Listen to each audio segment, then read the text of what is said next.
এই গঙ্গা গোবিন্দ সিংহ লালাবাবুর প্রকৃত নাম হচ্ছে কৃষ্ণচন্দ্র সিংহ, কিন্তু ঠাকুর দাদা আদর করে নাম দিয়েছিল লালা। কিন্তু এই লালার ছোটবেলা থেকে ভাবধারা ছিল একটু অন্য রকম। অন্যান্য ছেলেমেয়েরা মাঠে গিয়ে যেমন নানাবিধ খেলা করে, কিন্তু এই 12 বছরের ছোট্ট ছেলেটি সর্বদাই কৃষ্ণলীলা নিয়ে খেলা করবে, রামলীলা নিয়ে খেলা করবে, বা যদি কোনো জায়গায় কোনো ধর্মীয় কাজ হয় একটু ভগবানকে ভালোবাসতেন, সাধু গুরু বৈষ্ণবকে প্রণাম করতেন। তার ভাবধারা একটু মনোভাব ছিল দয়ালু, উদার মনোভাব। এমন উদার মনোভাবের ছেলে হঠাৎ একদিন কাচারি বারান্দায় বসে আছে, আর জমিদারি সদর দরজায় এসে দাঁড়িয়েছে একজন কন্যাদায়গ্রস্ত ব্রাহ্মণ। বারবার এসে দাঁড়ে বলছে দাঁড়িকে যে আমাকে কিছু সাহায্য দিন। দাঁড়ি বলছে এখানে তো কোনো সাহায্য দেওয়া যাবে না, এই মহলের একটা নিষেধাজ্ঞা আছে, কাউকে কিছু সাহায্য করা যাবে না, তুমি চলে যাও।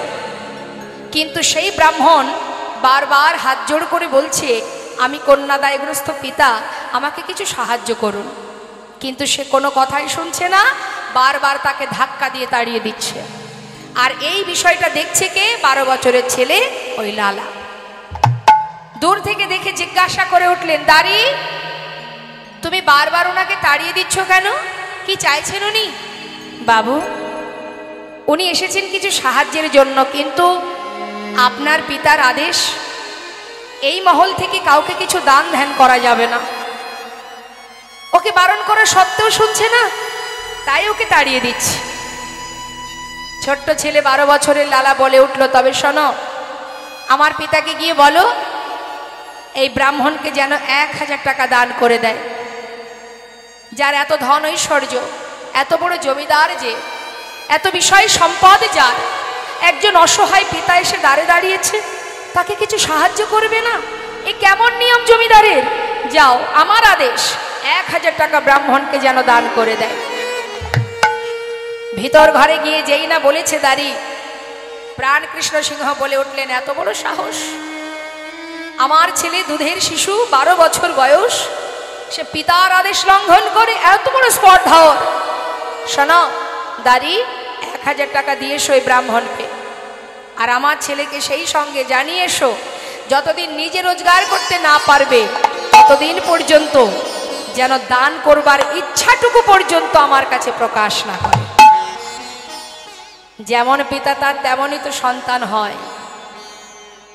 যেই না এই কথাটা শুনেছে ছোট ছেলে, 12 বৎসরের শিশু লালা, মনে মনে স্থির করলেন, যার এত ধন ঐশ্বর্য, অসহায় ব্যক্তিকে যদি সাহায্য করতে নাই পারলাম, তাহলে কিসের জমিদার আমি?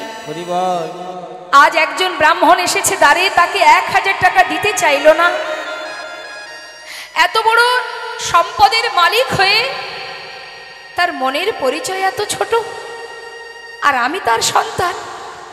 শোনো দাঁড়ি, তুমি আমার পিতাকে গিয়ে বলো আমি যতদিন রোজগার না করব ততদিন আমি আমার পিতৃ সম্পদ কাউকে দান করব না। স্থির করলেন, সেই দিন থেকেই মনে মনে ভেবে নিলেন যে কোনোদিন পিতার সম্পদ দান তো করবই না, আর আমি এমন পিতার মুখ আর দেখব না। সেই মুহূর্ত থেকেই 12 বছরের ছেলে লালা মুর্শিদাবাদ ত্যাগ করে বর্ধমান জেলায় একটা ফেরেশতা দাঁড়িয়ে 20 টাকা বেতনে কাজ করতে শুরু করে দিল। তারপর যত দিন যায়, যতই পিতা চেষ্টা করুক, আর ছেলেকে ঘরে ফেরাতে পারে না। সবাইকে দিয়ে বলে, জানা একবার আমার সন্তানকে ফিরিয়ে নিয়ে আয়, কিন্তু সে তো আর ফেরে না। যেমন পিতা তার তেমন সন্তান। প্রতিজ্ঞা করেছে এমন পিতার মুখ আমি দেখব না যার মন এত ছোট, কোনো দিন সেই মুখ আমি আর দেখব না। দেখতে দেখতে ছেলেও বড় হচ্ছে, আবার এদিকে বাবারও বয়স হচ্ছে। হঠাৎ প্রাণ কৃষ্ণ সিংহ শয্যাশায়ী হলেন, চলার শক্তি আর নেই, শয্যায় শুয়ে আছে, প্রভুর চরণ স্মরণ করে কাঁদছে আর বলছে, দয়াময়, জীবনে এমন একটা ভুল করেছি আমি, যে ভুলে আমি সব হারিয়েছি। এতদিন যে ধন ঐশ্বর্য আমার করে আমি ধরে রেখেছি, আজ আমি তোমার চরণে সব সঁপে দিলাম। হরি বল। এটা আমাদের মধ্যে কখন আসবে এই ভাবনাটা? যখন আমাদের সময় শেষ হয়ে যাবে। যতদিন ক্ষমতা থাকবে ততদিন যেন মনে হবে যা করেছে সব আমি করেছি।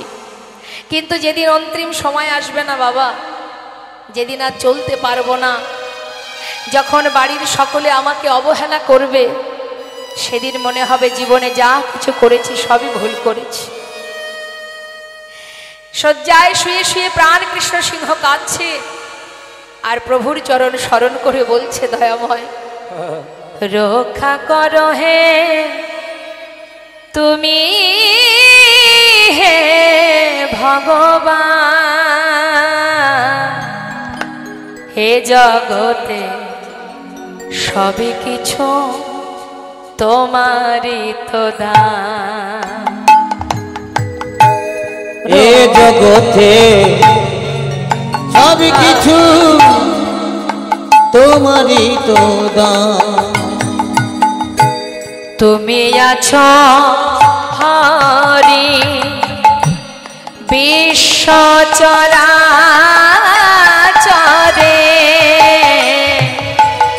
আজ তুমি আছো হরি এই বিশ্ব চরাচরে, শেষের দিনে হরি ডাকি গো তোমারে, তুমি আছো হরি এ বিশ্ব চরাচরে, হরি বল। শেষের দিনে হরি ডাকে গো তোমারে, রক্ষা করো হে ভগবান,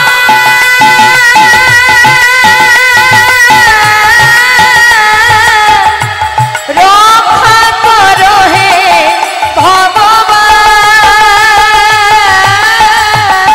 একবার রক্ষা করো হে ভগবান।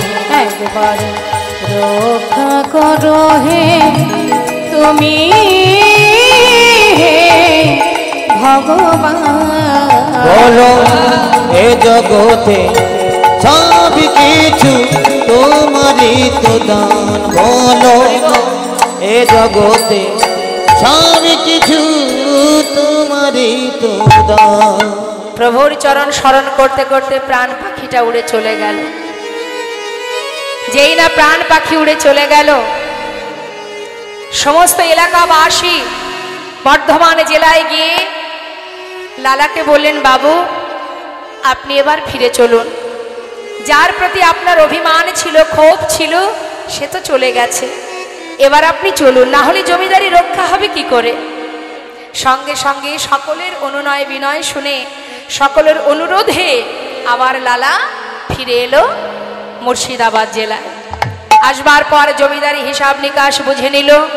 বুঝে নেবার পর উপযুক্ত বিবাহের বয়স হয়েছে বলে তাড়াতাড়ি করে সুকন্যার সন্ধান করে লালার বিবাহ হলো। বিবাহের পর স্ত্রীর নাম কি? কাত্যায়নী। সুখেই দিন কেটে যায়, জমিদারির সমস্ত কিছু দেখাশোনা করা, আর দেখতে দেখতে কয়েক বছর গেল, তার একটি পুত্র সন্তান হলো। ছেলের নাম দিল নারায়ণ। কি নাম দিল মা? ভগবানের নামে নাম দিল নারায়ণ। আর তার একটি পালিতা কন্যা, যার নাম হচ্ছে সুমতি। এই হচ্ছে সুখের সংসার, চারজন। কিন্তু হঠাৎ কিভাবে, কখন, কার ভিতরে কিভাবে ত্যাগের সৃষ্টি হয় কে বা জানে। শাস্ত্রে বলেন, সাধুসঙ্গ সাধুসঙ্গ সর্বশাস্ত্রে কয়, লব মাত্র সাধুসঙ্গে সর্বসিদ্ধি হয়। কিভাবে যে মানুষের পরিবর্তন হবে, কখন যে ত্যাগের সৃষ্টি হবে, কখন বৈরাগ্য আসবে, কেউ কিন্তু জানে না।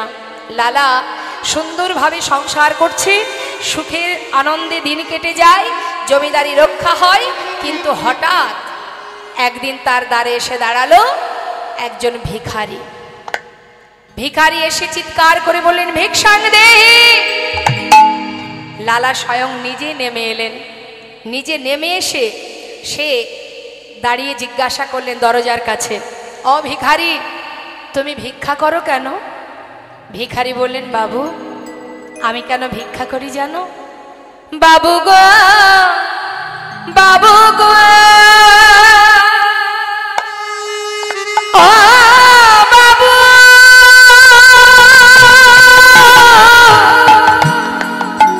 বাবু গো, বাবু, বাবু গো, বাবু গো, বাবু, আমি হলাম দিন ভিখারি। ও বাবু, বলে ও গো বাবু, আমি হলাম দিন ভিখারি। ও বাবু, আমি ভিক্ষা করি কেন জানো? শোনো, আমার ঘরে আছে গিরিধারী,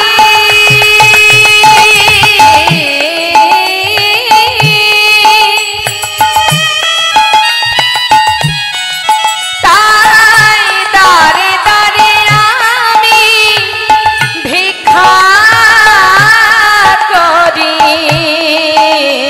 আমার ঘরে আছে গিরিধারী, গিরিধারী।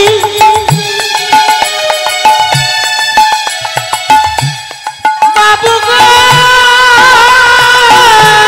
বাবু,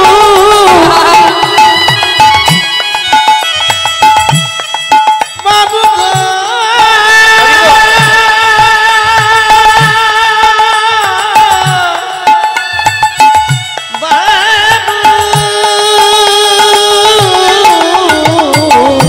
ঘরে আছে গিরিধারী, তাই দাঁড়ে দাঁড়ে ভিক্ষা করি। তারে সেবা দিয়ে পাইব প্রসাদ, তার সেবা দিয়ে আমি পাইব প্রসাদ। তারে সেবা দিয়ে পাইব প্রসাদ। বাবু এই তো আমার রীতি, আমি হলাম বলে ও গো বাবু, আমি হলাম দিন ভিখারি। বলে ও গো বাবু, আমি হলাম, আমি হলাম, আমি হলাম দিন ভিখারি। হরে কৃষ্ণ। কি করে মা ভিখারি? ভিক্ষা করে প্রভুর সেবা দিয়ে তারপরে সেবা করে, এই তার কাজ। যেই না শুনেছে লালাবাবু জমিদার বলে কথা, অনেক দামি দামি রত্নের একটা পুটুলি বেঁধে ভিখারিকে দিয়ে বলছে, ধরো, এতে কি আছে বাবু? অনেক দামি দামি রত্ন আছে, যাও এগুলো তোমায় দিলাম, তুমি নিয়ে চলে যাও। এগুলো দিয়ে কি করব বাবু? কেন, আমার মতো তুমিও ধনী হয়ে যাবে। বেশ, তাহলে বাবু আমি আসি। এই বলে ভিখারি মাথায় করে সেই পুটুলিটা নিয়ে এক পা দু পা করে যাচ্ছে। বেশ কিছুটা পথ গেছে মা, যাবার পর দূরে এক জঙ্গলে সেই পুটুলিটা নিয়ে ছুঁড়ে ফেলে দিল। আর দূরে দাঁড়িয়ে লালা এই বিষয়টা দেখে চিৎকার করে বলে উঠলেন, ভিখারি, এত বড় সাহস তোমার! আমি যা কিছু তোমায় দিলাম তুমি ফেলে দিলে, কেন ফেলে দিলে? বাবু আমাকে ক্ষমা করে দিন, আপনার দেওয়া মূল্যবান সম্পদ আমি তো মাথায় করে নিয়েই যাচ্ছিলাম, কিন্তু হঠাৎ কে যেন আমার পিছন থেকে বলে উঠল, ওরে এগুলো নিয়ে কোথায় যাচ্ছিস তুই? আচ্ছা, জমিদারের মতো তুইও বুঝি ধনী হতে চাস? কিরে, আমি তো তোকে কখনো বলিনি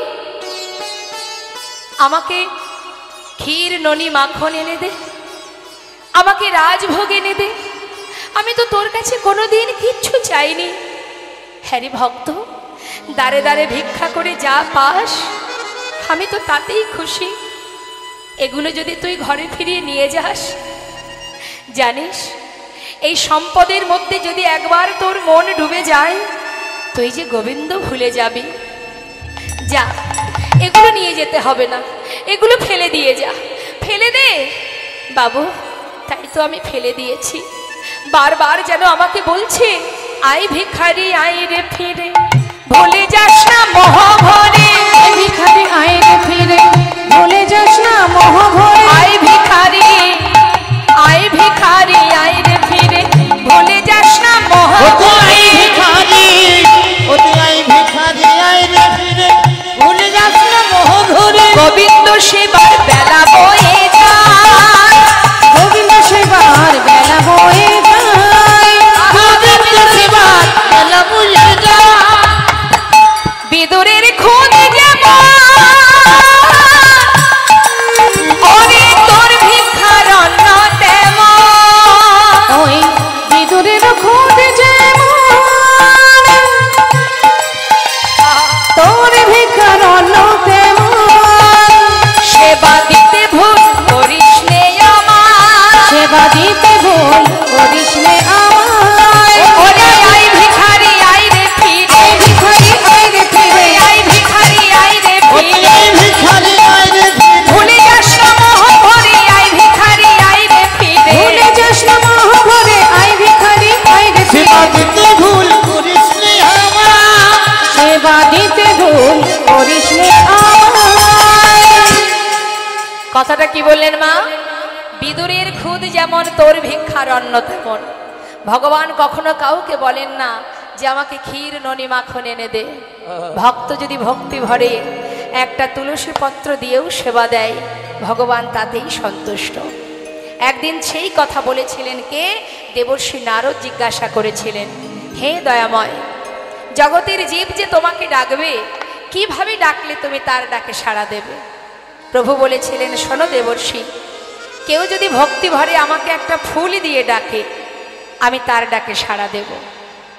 দয়াময়, তার কাছে যদি ফুল না থাকে, ভগবান বললেন কোনো দুঃখ নেই, কেউ যদি একটা তুলসী পত্র দিয়েও আমাকে ডাকে, আমি তার ডাকে সাড়া দেব। আচ্ছা প্রভু, সেই ভক্তের কাছে যদি তুলসী পাতাও না থাকে? প্রভু বললেন তাতেও দুঃখ নেই, কেউ যদি আমাকে এক গণ্ডূষ গঙ্গা জল দিয়ে ডাকে, আমি তাতেই সাড়া দেব। হে প্রভু, যদি তার কাছে গঙ্গার জল না থাকে? প্রভু বললেন তাতে আর দুঃখ কেন? এই জগতের কোনো কিছুই যদি না থাকে তাতে কোনো দুঃখ নেই। আমি তো আমার প্রত্যেকটি সন্তানকে দুটি করে নয়নে দিয়েছি। হরিবল হরিবল। একটাই দিয়েছি গঙ্গা, একটাই দিয়েছি যমুনা। জীব যদি সংসারের জন্য সারা জীবন কাঁদে, আর আমার জন্য যদি মাত্র দুফোঁটা বাড়ি বরিশন করে, যদি দুফোঁটা নয়ন বাড়ি বরিশন করে, আমি যুগে যুগে সেই ভক্ত চরণে দাস হয়ে পড়ে থাকি। কেউ যদি আমাকে ডাকার মতো ডাকে, সারা জীবন ধরে ডাকতে হয় না, আমি যুগে যুগে সেই ভক্ত চরণে দাস হয়ে পড়ে থাকি। যদি কেউ বলতে পারে, হে প্রভু, দুটি নয়ন জলে ধুইয়ে দেব তোমার দুটি রাঙা চরণ, তুমি করিও গ্রহণ শ্রী সচিনন্দন। দুটি নয়ন জলে ধুইয়ে দেব তোমার দুটি রাঙা চরণ, তুমি করিও গ্রহণ শ্রী সচিনন্দন।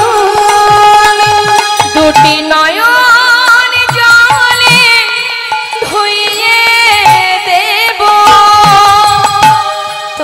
তোমার দুটি রাঙা চরণ তুমি করিও গ্রহণ শ্রী সচিদানন্দ দুটি নয়ন জলে ধুইয়ে দেব তোমার দুটি রাঙা চরণ করিও গ্রহণ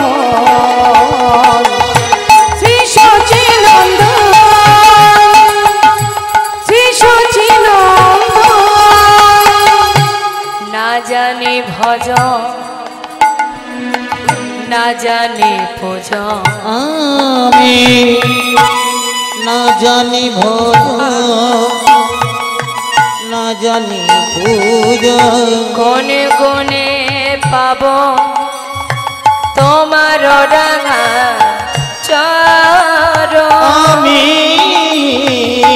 না জানি না জানি পূজন কোন গুণে পাব ও দুটি চরণ দুটি নয়নের জল বহে অবিরাম দুটি নয়নের জল বহে অবিরাম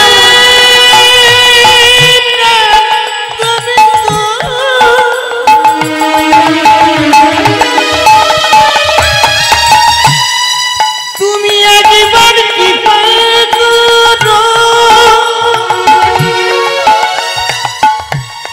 তুমি ছাড়া আমার আর কেহ না হে কি পাওয়া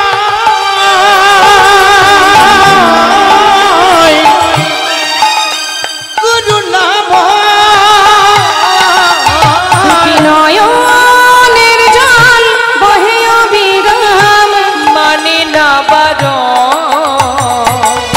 শ্রী সচিদানন্দ দুটি নয়নের জল ধুইয়ে দেব তোমার দুটি রাঙা চরণ করিও গ্রহণ শ্রী সচিদানন্দ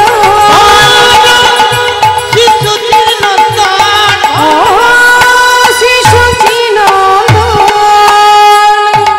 বিদুরের ঘরে শাকন্ন যদি আমি সেবা করতে পারি সবরীর ঘরের এঠোকুল যদি সেবা করতে পারি তাহলে তুমি দাঁড়ে দাঁড়ে ভিক্ষা করে আমার জন্য যা কিছু দেবে আমি তাতেই সন্তুষ্ট ভিখারি এই ধন ঐশ্বর্য সঙ্গে করে নিয়ে যেতে হবে না এগুলো ফেলে দাও আহা সত্য কথা মা হস্তিনাপুরে ভগবান কৃষ্ণ যখন যায় দুর্যোধন বলেছিল সখা আমি তোমায় রাজভোগ খাওয়াবো ভগবান বলেছিলেন খেতেই যদি হয় তাহলে আমি বিদুরের ঘরে শাকন্ন সেবা করব। বিদুরের স্ত্রী একটি কলার খোসা সেবা দিয়েছিলেন শ্বাস ফেলে দিয়ে কলার খোসা ভগবান সেটাই সেবা করেছিলেন কারণ তাতে ছিল শুদ্ধ প্রেম চোখের জলে বুক ভাসিয়ে কাঁদছে আজ আমার ঘরে ভগবান এসেছে কি খাওয়াবো মনের আনন্দে একটি কলা সেবা দিতে গিয়ে ভুল করে শ্বাস ফেলে খোসাটা দিয়েছিলেন ভগবান সেই খোসাটাই সেবা করছে আর ভক্তের দিকে তাকিয়ে আছে শুধু তাই নয় মা রাম অবতারে সবরই যে সকলের অবহেলিতা ছিলেন ঘৃণার পাত্রী ছিলেন সেই সবরই দীর্ঘদিন ধরে জঙ্গলের মধ্যে রামের আশাপথে নয়ন দিয়ে রামকে কি খাওয়াবে সেই চিন্তা করে জঙ্গল থেকে কুল পেড়ে আগে নিজে খেয়ে দেখতো কুল টক না মিষ্টি যেটা এঁঠো কুল দেখা যাচ্ছে সেটা মিষ্টি অর্ধেকটা খেয়েছে আর অর্ধেকটা গুছিয়ে রেখেছে কেন রাম আসলে রামকে দেব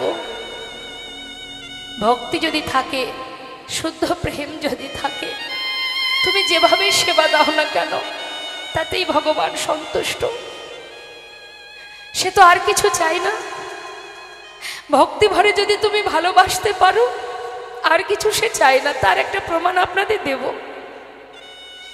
বেশি দূর নয় বর্ধমান জেলায় যেটা আজও বর্তমান আপনারা দর্শন করে আসবেন শ্রীখণ্ড নিবাসী মুকুন্দ দাস এবং তার ছোট্ট পুত্র 12 বছরের ছেলে, যার নাম রঘুনন্দন। ঘরে আছে গোপীনাথ সেবা। মুকুন্দ দাস একটু কবিরাজি করতেন। তা এত ভালো কবিরাজি জানতেন তিনি, কোনো ব্যক্তি অসুস্থ হলেই তার ডাক পড়ত। এখন গ্রামে একজন অসুস্থ হওয়ার কারণে মুকুন্দ দাসের ডাক পড়েছে।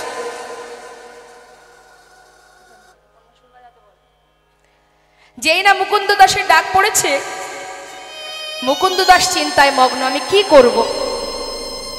একদিকে ঠিক দুপুর বেলা আমার ঘরে গোপীনাথের সেবা, আর একদিকে গ্রামে একজন অসুস্থ।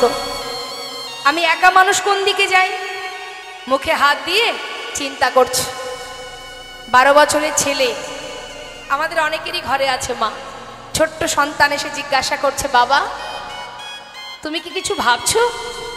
হ্যাঁ, আমি একটু চিন্তা করছি। কি চিন্তা করছো আমাকে বলো। বাবা আমি বড় বিপদে পড়েছি, একা মানুষ কোন দিকে যায়? কি হয়েছে বলো।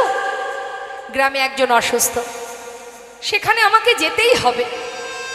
আবার একই সময়ে ঘরে আমার গোপীনাথ, তার সেবা, আমি কোন দিকে যাই বল। বাবা তুমি চিন্তা করো না, কবিরাজি আমি তো জানি না, যেজন অসুস্থ হয়েছে তুমি তার কাছে চলে যাও, আর ঘরে গোপীনাথের সেবাটা না হয় আজ আমি দিয়ে দেব। বাবা হেসে বলে উঠলেন, সেবা বললেই সেবা দেওয়া যায়? সেবার অনেক নিয়ম আছে, মন্ত্র জানতে হয়, তুমি তো কিছু জানো না।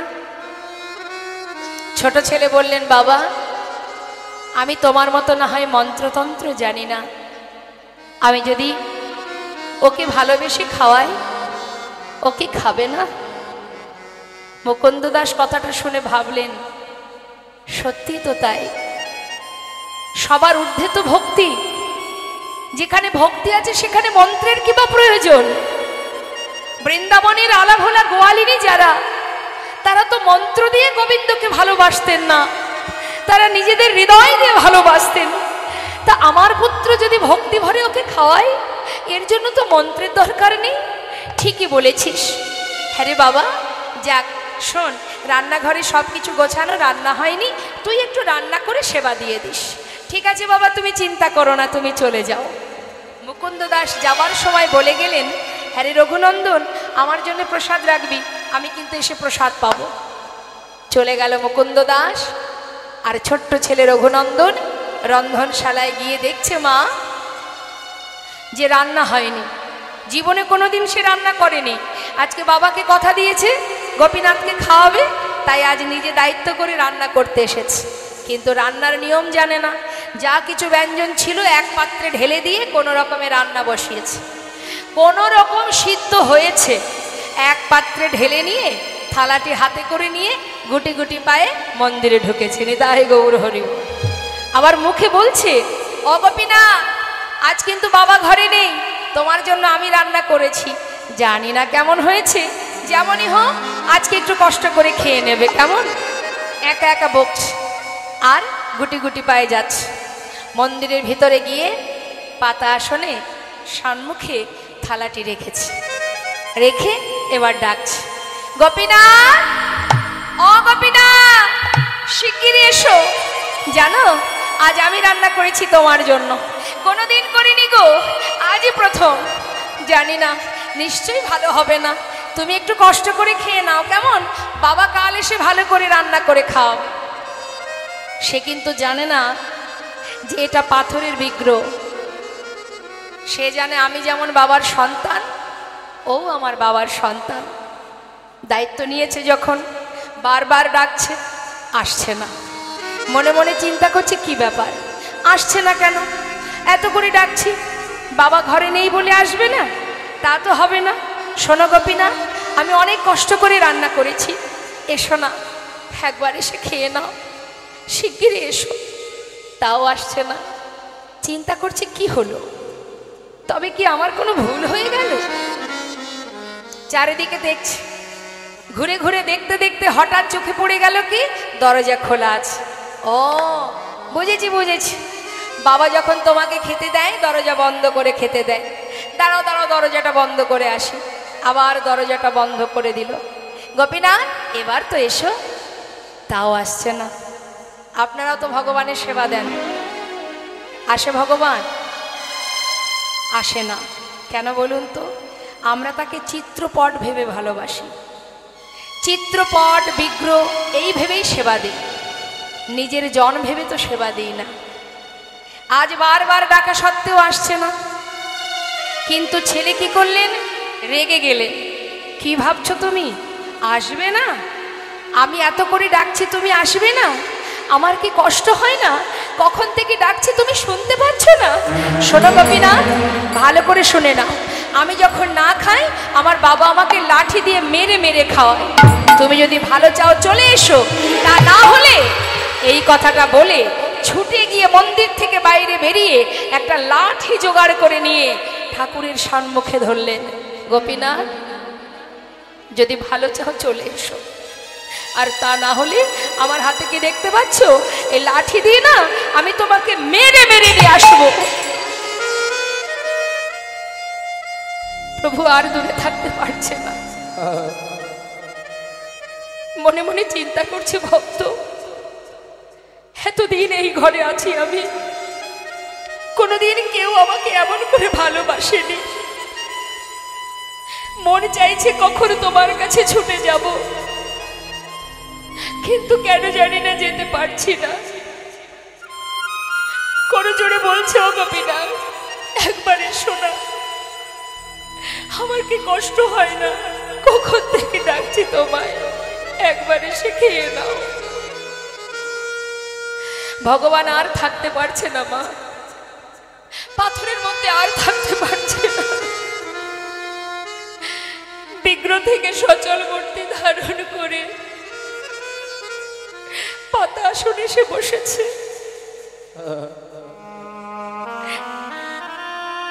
জিজ্ঞাসা করছে, কে করেছে?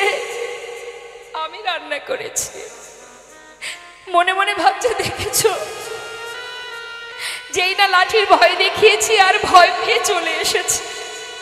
শিগগিরই খেয়ে নাও, কখন থেকে ডাকছি তোমায়।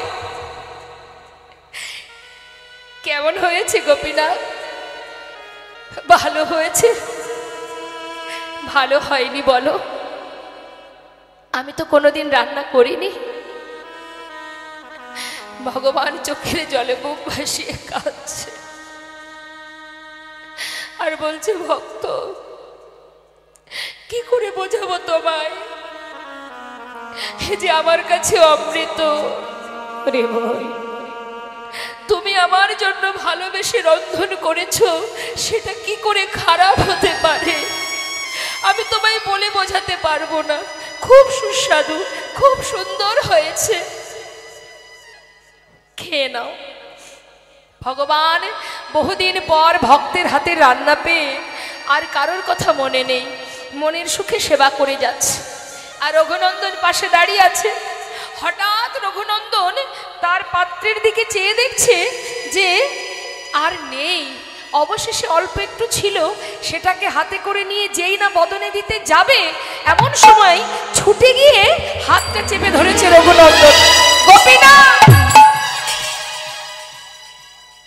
ওঠো, আর খাবে না, ওঠো বলছি, এক্ষুনি উঠে যাও। এ কি, তুমি তো ডেকে ডেকে আমাকে নিয়ে এলে, আবার আমাকে তাড়িয়ে দিচ্ছ? দেব না। তোমাকে আমি ডেকেছি বটে, তাই বলে তুমি সবটুকু খাবে? তুমি জানো না আমি যা কিছু রান্না করেছি সবই তো তোমায় দিয়েছি। এখনো আমি খাইনি, আমার বাবা খাইনি, আমাদের জন্য একটু রাখবে না? পুরোটাই তুমি খেয়ে নেবে। প্রভু বলে উঠলেন, দেখো জানো রঘুনন্দন, এতদিন পর না তোমার হাতে রান্না পেয়ে আজ আর আমার কারোর কথা মনে ছিল না। ঠিক আছে, আমার হাতে যেটুকু আছে এটুকু আমি তোমার জন্য রেখে গেলাম। বেশি তো ছিল না মা, যেটুকু ছিল নিজে সেবা করে সুন্দর করে থালাটি ধুয়ে তুলে রেখেছে। যথাসময়ে মুকুন্দ দাস ঘরে ফিরেছে, গ্রামের কাজ সেরে ঘরে ফিরেছে। জিজ্ঞাসা করছে, রঘুনন্দন বলো বাবা, কিরে ঠিকঠাক সেবাটা দিয়েছিস তো? হ্যাঁ বাবা, তোমার চিন্তা নেই। আচ্ছা, আমার বড় কাজটা তুই করে দিয়েছিস, এবার আমাকে একটু প্রসাদ দে তো, খুব খিদে পেয়েছে। জানো বাবা, আজ আর প্রসাদ নেই। প্রসাদ নেই কেন? প্রসাদ কি হলো? কোনো ভক্ত এসেছিল নাকি ঘরে? না না, কেউ আসেনি। তোমার ওই গোপীনাথই তো সব খেয়ে নিচ্ছিল। ভাগ্যিস আমি হাতটা ধরেছিলাম, আমার জন্য একটুকু রেখেছিল, সেটা আমি খেয়ে নিয়েছি। মুকুন্দ দাস মনে মনে ভাবছে, এটা কি করে সম্ভব? প্রতিদিন তো আমি তাকে সেবা দিই, কোনোদিন তো সে সেবা করে না, আর আজ আমি ঘরে নেই, আজই খেয়ে নিল?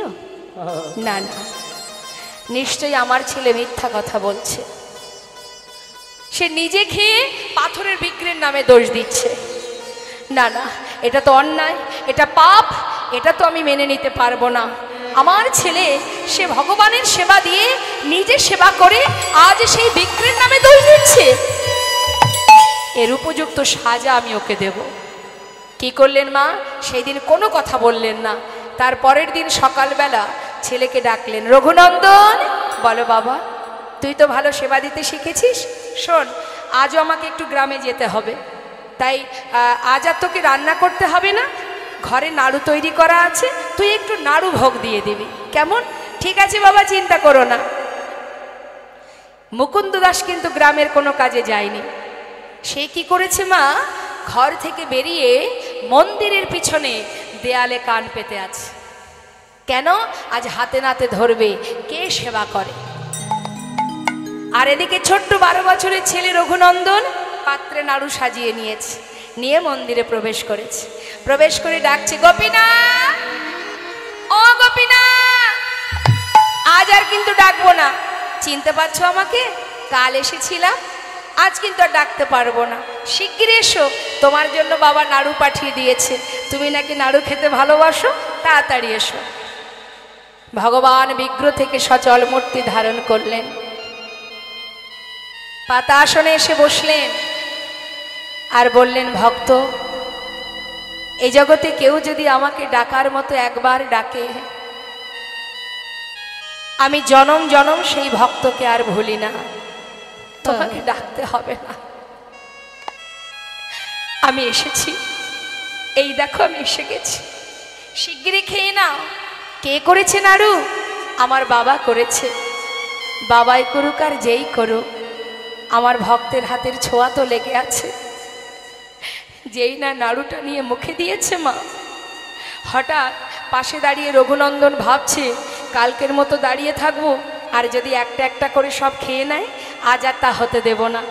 আজ গোপীনাথও খাবে, আমিও আমার ভাগেরটা খাবো। এই ভেবে যেই না পাত্র থেকে একটা নাড়ু তুলে নিয়েছে, নিয়ে নিজের বদনে দিয়েছে, অর্ধেকটা খেয়েছে। যেই না নিজের মুখে ভালো লেগেছে, অর্ধেকটা সেবা করলো। অর্ধেকটা সেবা করবার পর যখন ভালো লেগেছে, আর বাকি এঠো অর্ধেক নাড়ুটা গোপীনাথের মুখের কাছে ধরেছে। খেয়ে দেখো কত সুস্বাদু, কত স্বাদ। ভগবান চোখের জলে মুখ ভাসিয়ে কাঁদছে। ভক্ত, আজ নিজের মুখের উচ্ছিষ্ট আমার বদলে দিতে তোমার দ্বিধা হচ্ছে না। এত ভালোবাসো তুমি আমাকে। ভগবানের চোখে জল দেখে রঘুনন্দন বলছে, গোপীনাথ তুমি কাঁদছো কেন? আমার এঠো নাড়ু তোমাকে দিয়েছি তাই। কি জানো তো, আমার ভালো লেগেছে তাই আমি তোমায় দিচ্ছিলাম, আর দেব না, তুমি কেঁদো না। ভগবান বললেন, না না, আমি সেজন্য কাঁদছি না। আচ্ছা আচ্ছা রঘুনন্দন, তুমি যদি আমাকে খাওয়াতে পারো, তবে কি আমি তোমাকে খাওয়াতে পারি? বেশ তো, তাহলে তুমি আমাকে খাইয়ে দাও, আমি তোমাকে খাইয়ে দিই। ভগবান তার প্রসাদী নাড়ু দিচ্ছে ভক্তের বদনে, আর ভক্ত তার এঠো নাড়ু দিচ্ছে ভগবানের বদনে। ভক্ত ভগবানের মধুর মিলন, মধুর প্রেমে, মধুর দেখবার জন্য মন্দিরের পিছনে মুকুন্দ দাস চিৎকার করে বলে উঠলেন, কে আমার সন্তান ছাড়া আরো কারোর কণ্ঠ শোনা যায়। ছুটে এসে মুষ্টাক হাতে দরজা খুলেছে, খোলা মাত্রই দেখছে কি ভগবানের হাতে অর্ধনাড়ু।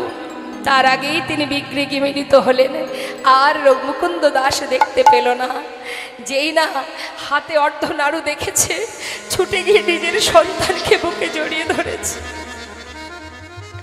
জড়িয়ে ধরে বলছে, ওরে রঘুনন্দন, আমি এতদিনই যাকে বিগ্রহ রূপে সেবা করেছি, আমি সেই জন্য তাকে দেখতে পাইনি, আর তুই যে নিজের জন ভেবে ভালোবেসেছিলি, তাই তুই তাকে দেখতে পেয়েছিস। একবার আমার বুকের মাঝে আয়। বুকের মধ্যে জড়িয়ে ধরে কাঁদছে আর বলছে, ওরে এতদিনে যার সেবা আমি দিলাম, সেই সেবা আমার ব্যর্থ হলো। হায় আমার কাছে আয়, তোকে জড়িয়ে ধরে আমার অযোগ্য দেহ আমি যোগ্য করি। এতদিনের অযোগ্য দেহ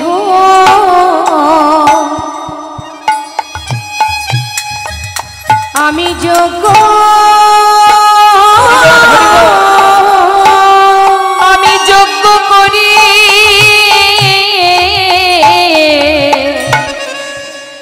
তোর মতো ভক্ত সন্তানে আমি জড়াইয়ে ধরে আমার অযোগ্য দেহ আমি যোগ্য করি। তোর মতো ভক্ত সন্তানে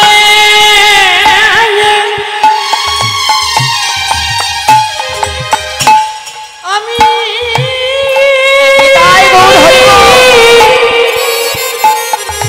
জড়াই ধরি। আমার মানব জন আমি ধন্য করি। এতদিনের অযোগ্য দেহ যোগ্য করি।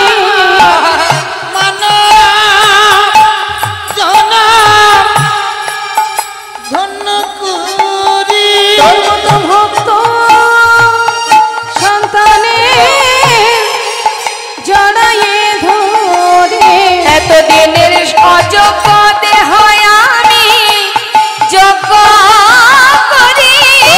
ভক্ত সন্তানে জড়াইয়ে ধরে আমার ধন্য করি। এতদিনের অযোগ্য দেহ যোগ্য করি। আমার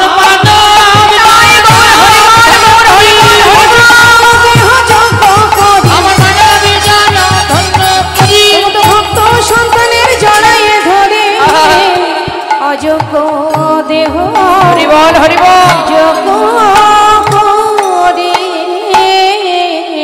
তাই তো শাস্ত্রে বললেন, ভগবানকে যেভাবেই তুমি ভালোবাসো না কেন, যদি তোমার মধ্যে ভক্তি থাকে, ভক্তি ডোরেই ভগবানকে বাঁধা যায়। আজ লালা বললেন, দেখো ভিখারি, তোমার যদি মনে এমনটাই হয়, তাহলে তুমি এক কাজ করো, তোমাকে কোথাও যেতে হবে না, তুমি আমার ঘরে থাকবে, তোমার সমস্ত দায় দায়িত্ব আমার, তুমি প্রতিদিন হরিনাম করবে আর আমাকে হরিনাম শোনাবে। যেই না কথাটা বলেছে, তখন ভিখারি বলে উঠলেন, বাবু আপনার মহলে থাকলে দিনে দিনে আপনার মতো অবস্থা আমারও হবে। আপনি যেমন গোবিন্দকে ভুলে গেছেন, আপনার মহলে থাকলে এত সুখ, এত শান্তি, এত আনন্দে যদি আমার জীবন পার হয়, তাহলে আপনার মতো দিনে দিনে আমিও গোবিন্দকে ভুলে যাব। তাই বাবু আমার কুড়ে ঘরই আমার কাছে ভালো। এই বলে ভিখারি চলে গেল। আর লালাবাবু মনে মনে চিন্তা করলেন, তবে কি মহলে থাকলে, বিষয় সম্পদের মধ্যে থাকলে গোবিন্দ ভুলে যেতে হয়? সত্য কথা বাবা, যখন আমাদের কিছুই থাকে না, তখন গোবিন্দ ছাড়া আমাদের আর কেউ থাকে না। আর একটু একটু করে ভগবান যখন সমস্ত কিছু আমাদের পরিপূর্ণ করে দেন, তখন সেই সকলে চিন্তা করতে গিয়ে আমাদের দিনান্তে ভগবানকে একবার সেবা দেব, সেই সময়টুকু হয়ে ওঠে না। লালা মনে মনে চিন্তা করতে লাগলেন, তবে কি এত বিষয় সম্পদের কথা ভাবতে ভাবতে আমার কি গোবিন্দ ভজন হবে না? চিন্তা করতে করতে হঠাৎ একদিন তিনি খাজনা আদায় করতে যাচ্ছেন, গোটা রাজ্য পরিদর্শনে যাচ্ছেন পালকি চেপে। সারাদিন ধরে খাজনা আদায় করে বেলি অবসানকালে যখন তিনি ঘরে ফিরছেন, হঠাৎ তিনি শুনতে পেল এক ধোপার মেয়ে রজকন্যা চিৎকার করে তার পিতাকে বলছে, বাবু গো, বাবু গো, বেলা যায়, বাসনায় আগুন দাও। বাসনা মানে কাকে বলে বলুন তো মা? বাসনা মানে কি? কলা গাছের পাতাকে, শুকনো পাতাকে বলা হয় বাসনা। আগেকার সময়ে কাপড় কাচতে গেলে, কাপড় পরিষ্কার করতে গেলে তো এত ডিটারজেন্ট ছিল না। ওই কলার পাতাকে পুড়িয়ে, শুকনো কলার পাতাকে পুড়িয়ে যে খার, যে ছাইটা হতো, সেটা দিয়ে কাপড় পরিষ্কার করা হতো। তা রজকন্যা চিৎকার করে বলছে, বাবু বেলা যায়, বাসনায় আগুন দাও। আর এই কথাটা শুনছে কে? জমিদার লালা। সে কি শুনছে? পালকি চেপে ফিরছে, বেলি অবসান কাল, মানে কোন সময়টা? দিনের আলো শেষ, সন্ধ্যা আগত, ঠিক সেই সময়, যেটা আমাদের জীবনেও আসবে। এই সময়টা আমাদের জীবনেও আসবে। এই সময়টা ফিরছে লালা আপন ঘরে। আর যখন ফিরছে তখন শুনতে পাচ্ছে, প্রতিধ্বনি হচ্ছে, কে যেন বারবার তাকে বলছে, বেলা যায়, বেলা যায়, বেলা যায়, বেলা যায়, বেলা যায়,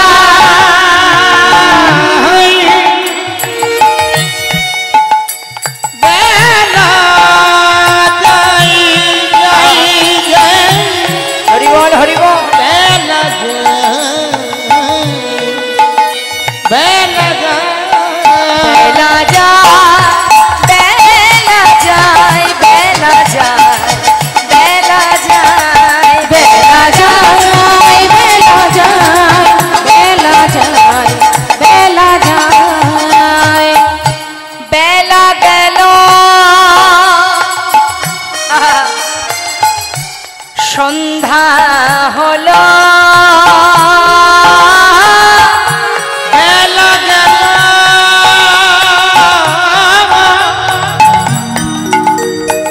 সন্ধ্যা হলো, ওরে মানি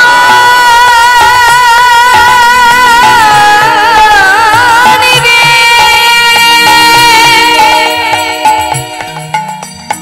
ওরে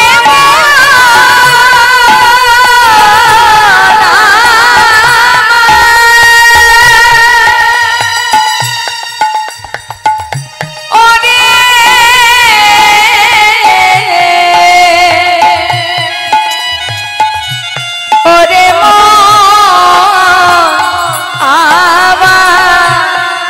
ওরে মান, মান, ভেবে দেখো কেউ কারো নাই, শুধু নামি যাবি আর প্রাণ যাবি, হরি বল, তোমরা একেবারে ভজ ভজ আমার কৃষ্ণ ভজ,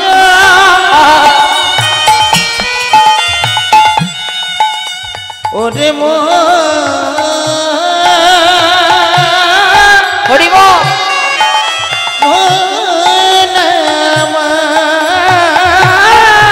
আর বেলা গেল, সন্ধ্যা হলো, ফিরে এসো তা, বেলা যায়, বেলা যায়, বেলা যায়, বেলা যায়,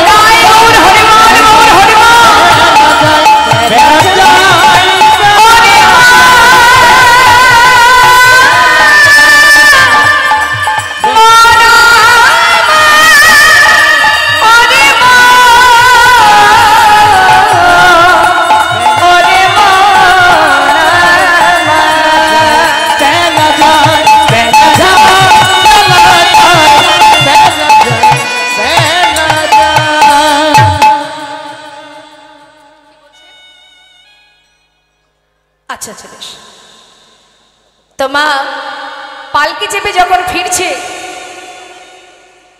পালকি চেপে যখন ফিরছে শুনতে পেল কি, বারবার শুনছে বেলা যায় বেলা যায় বেলা যায়। এমন সময় পালকি থেকে বেয়ারাকে বলে একটু পালকি থামাও। যেই না পালকি থামালো, এক পা দুপা করে সেই রজকন্যার সামনে এসে দাঁড়ালেন জমিদার। এসে বলছে, হ্যাঁ রে মা, তুই কি যেন একটা বললি, আর একবার বল। ভয়ে ভীত হয়ে ঠক ঠক করে কাঁপছে রজকন্যা।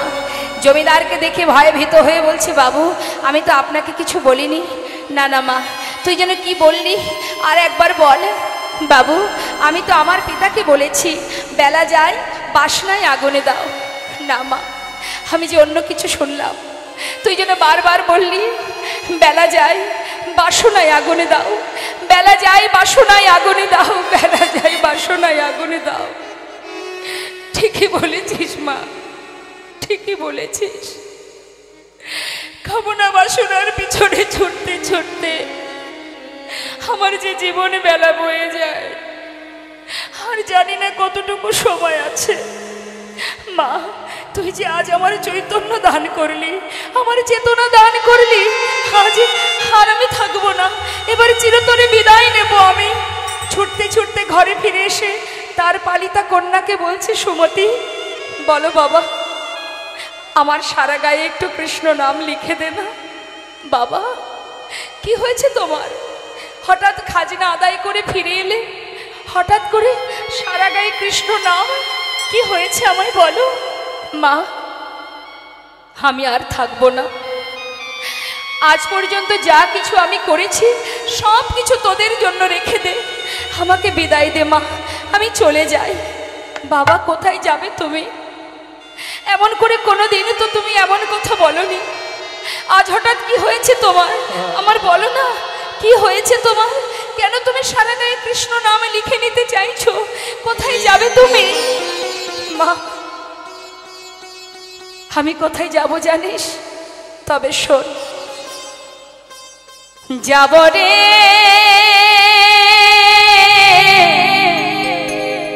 যাব আমি কৃষ্ণ ভজনে, যাব আমি মধুর বৃন্দাবনে।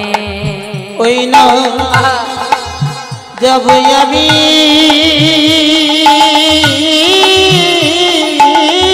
হরিবল হরিবল। ওই না যাব আমি মধুর বৃন্দাবনে, যাব রে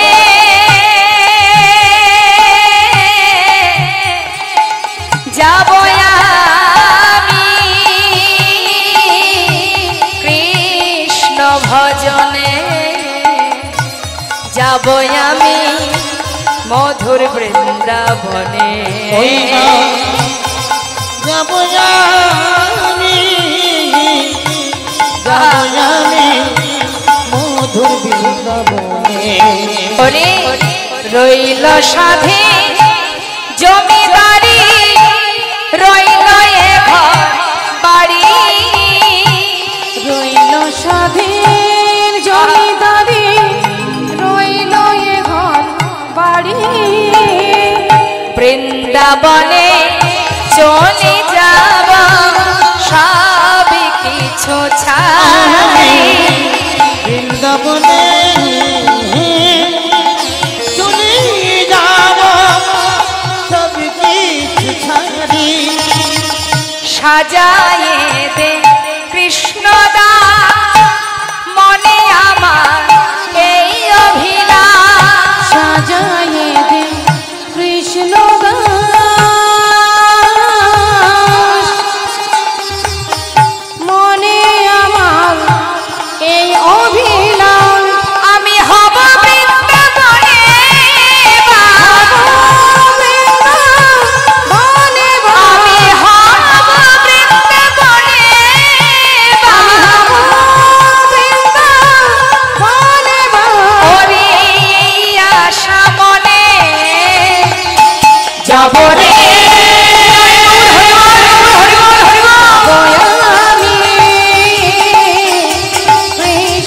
ভজনে ওই নাই যাব আমি মধুর বৃন্দাবনে ওই নাই যাব আমি হরিবল হরিবল ওই না মধুর বৃন্দাবনে।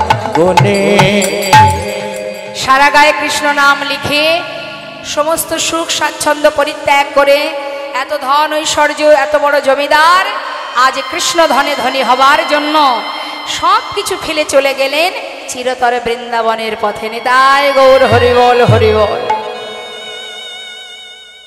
আজ কৃষ্ণ ধনে ধনী হবেন বলে জমিদার লালা চললেন বৃন্দাবনে।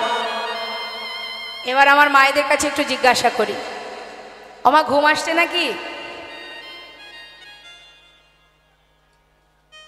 এত সুন্দর ওয়েদার, ঠান্ডা ঠান্ডা, ঘুম আসছে না? না যাদের ঘুম এসে গেছে তারা চলেও গেছে। তারা এখানে কিন্তু আর নেই, চিন্তা করছে আর দরকার নেই, বেশি রাত জাগলে শরীর খারাপ হবে, তারপরে গ্যাস হবে, অ্যাসিডিটি হবে, শরীরের অনেক সমস্যা দেখা দেবে।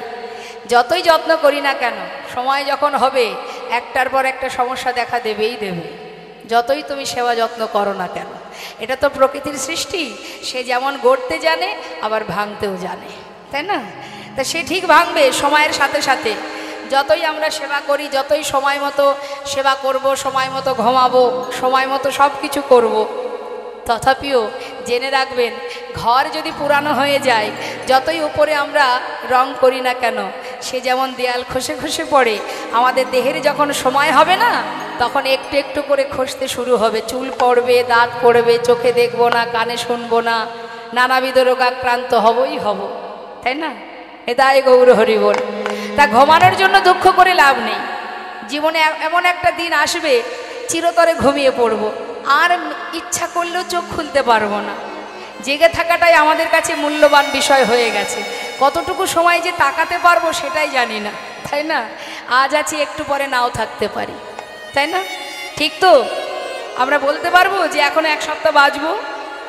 রাজা পরীক্ষিত বলতে পেরেছিলেন, তিনি জানতেন আমি এক সপ্তাহ এখনো বাঁচবো, 7 দিন বাঁচবো, কিন্তু আমরা কেউ বলতে পারবো না যে এখনো 7 দিন বাঁচবো। তার মানে কি আমাদের সময় খুব কম। সবাই লাইনে দাঁড়িয়ে আছি, আসার পালা শেষ হয়ে গেছে, এখন যাওয়ার পালা। সবাই লাইনে দাঁড়িয়ে আছি, কখন যে কাকে ডাকবে আমরা কেউ জানি না। নিতাই গৌর হরিবল হরিবল। তাই এবার মায়ের একটু বলুন দেখি, গোবিন্দকে ভালোবাসেন না সংসারকে ভালোবাসেন? আমার মায়েদের কাছে জিজ্ঞাসা করি, কাকে বেশি ভালোবাসেন, ভগবানকে না সংসারকে? জোরে বলুন। সংসার না গোবিন্দকে?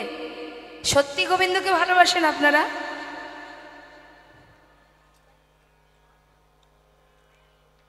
গোবিন্দকে যখন আপনারা বলছেন যে বেশি ভালোবাসেন, তাহলে আজকে কীর্তনের পর এই কীর্তন শেষ হয়ে গেলে আর কিন্তু কেউ বাড়ি ফিরে যাবেন না, সোজা বৃন্দাবনে। কি ঠিক যাবেন তো? মনে মনে ভাবছেন আগে লীলা তো শেষ হোক তারপর দেখছি। যতই আমরা বলি না কেন যে আমরা ভগবানকে ভালোবাসি, কিন্তু তার থেকে বেশি ভালোবাসি আমরা সংসারকে। তাই এখনো সংসারে পড়ে আছি, ত্রিতাপ জ্বালা ভোগ করছি। আর যারা প্রকৃত ভগবানকে ভালোবাসে তারা কেউ সংসারে নেই। যেমন সরগোস্বামী, এই লালাবাবু, নামাচার্য শিলা ঠাকুর হরিদাস, কত ভক্তের কথা বলবো যারা সব ত্যাগ করেছে। এই সরগোস্বামী কেউ কিন্তু গরিব ছিল না, কাঙাল ছিল না, বড় বড় জমিদার ছিল, মন্ত্রী ছিল। তারা সব কিছু ফেলে রেখে কৃষ্ণ ধনে ধনী হয়ে একটা ছিন্ন বসন পরিধান করে বৃন্দাবনে গিয়ে গোবিন্দ কৃপা লাভ করেছিলেন। হরিবল হরিবল। কত সহজ নয় মা ভক্ত হওয়া। আজ লালা যাচ্ছেন সর্বস্ব ছেড়ে কৃষ্ণ ধনে ধনী হয়ে বদনে কৃষ্ণ নাম গাইতে গাইতে। দেখতে দেখতে 2 মাস কেটে গেল, তিনি এসে পৌঁছালেন বৃন্দাবনে। বৃন্দাবনে যখন পৌঁছালেন সন্ধ্যা হয়ে গেছে, কোনো রকমে রাতটা পার করেছে। কোথায়? গোবিন্দ কুণ্ডের পাড়ে। রাত্রি যেই পার হলো, সকাল হতে না হতে দেখছে ব্রজমাইরা মাথায় করে ডালা সাজিয়ে সবাই এক সারিতে যাচ্ছে। জিজ্ঞাসা করছে লালাবাবু, এই যে ও ব্রজবাসী, এগুলো কি?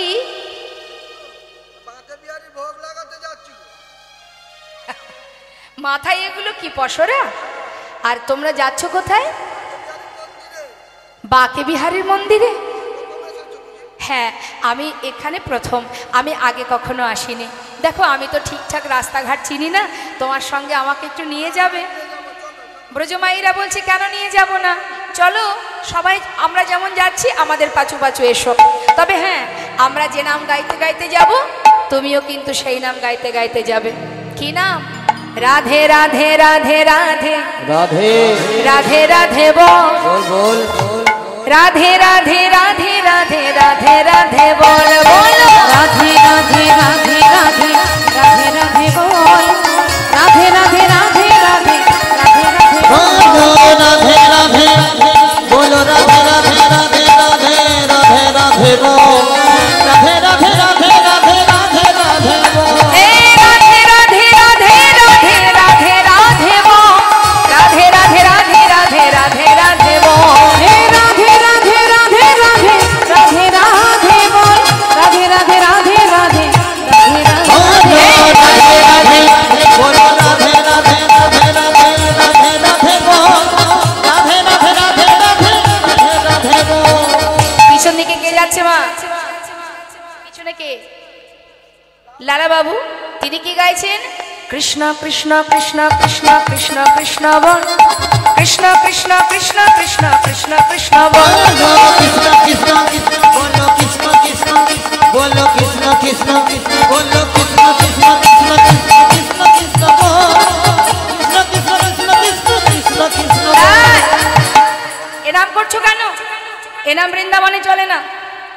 বলো কি, কৃষ্ণ নাম বৃন্দাবনে চলে না?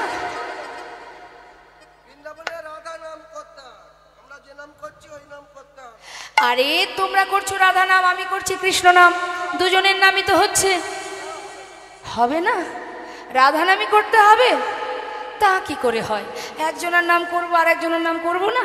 তাহলে এক কাজ করি, তোমাদের কথাও থাক আমার কথাও থাক, দুয়ে মিলে একসঙ্গে রাধে কৃষ্ণ রাধে কৃষ্ণ রাধে কৃষ্ণ রাধে কৃষ্ণ বল রাধে কৃষ্ণ রাধে কৃষ্ণ রাধে কৃষ্ণ বল রাধে কৃষ্ণ রাধে কৃষ্ণ বলো রাধে কৃষ্ণ বলো রাধে কৃষ্ণ রাধে কৃষ্ণ রাধে কৃষ্ণ বল রাধে কৃষ্ণ রাধে কৃষ্ণ রাধে কৃষ্ণ বল। আহা বৃন্দাবন কি! মায়েরা হাত তুলুন, হয় রাধে কৃষ্ণ বলবেন আর নয় রাধে রাধে বলবেন। বাবারা সবাই একসঙ্গে দুবাহু তুলে আস্তে আমি বলবো এক একটি জায়গার নাম, আর আপনারা রাধে রাধে বলবেন। কেমন? বৃন্দাবন কি, যমুনা মাই কি, রাধা কুণ্ড কি। আর একটু জোরে হবে না? হবে তো? বাবাদের কণ্ঠ কিন্তু মোটেও শুনতে পাচ্ছি না, একটু জোরে জোরে। কেমন? বৃন্দাবন কি, যমুনা মাই কি, রাধা কুণ্ড কি, শ্যাম কুণ্ড কি, গোবিন্দ কুণ্ড কি, বিলাসবন কি, মধুবন কি, মৃধুবন কি, কেশিঘাট কি, বংশীবন কি, মোহনবন কি, মাধবীবন কি, লৌহবন কি, তাম্রবন কি, कमलबन की, भंडीबन की, आगे पीछे दाहिने बाएं, बोल बोल में ऊपर नीचे बोलो राधे राधे राधे राधे राधे राधे बोल राधे राधे राधे राधे राधे राधे बोल राधे राधे राधे राधे राधे राधे बोल हे राधे राधे राधे राधे राधे राधे बोल राधे राधे राधे राधे राधे राधे बोल राधे राधे राधा रानी की राधे राधे राधे राधे राधे राधे बोल राधे राधे राधे राधे राधे राधे बोल राधे राधे राधे राधे राधे राधे बोल राधे राधे राधे राधे राधे राधे बोल राधे राधे राधे राधे राधे राधे बोल। प्रेम से बोलिए बाके बिहारी लाल की। কোথায় এলাম আমরা?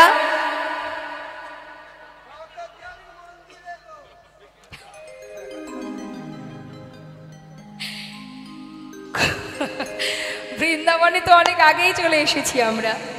এখন আমরা কোথায় আছি? বাঁকে বিহারীর মন্দিরে। হ্যাঁ, তো বাঁকে বিহারীর মন্দিরে ভোগ নিবেদন হলো, ভালো ভালো প্রসাদ দিল লালাবাবুকে। নতুন অতিথি বৃন্দাবনে, ব্রজমাইরা ভালো ভালো প্রসাদ দিলেন, সেবা হলো। সেবার পরে কি হয়? সেবার পরে একটু মনে হয় না যদি সুন্দর বিছানা পেতাম একটু। তা এখন লালাবাবুরও ঠিক একই অবস্থা মা, সেবার পরে একটু অলসতা। কি করবে?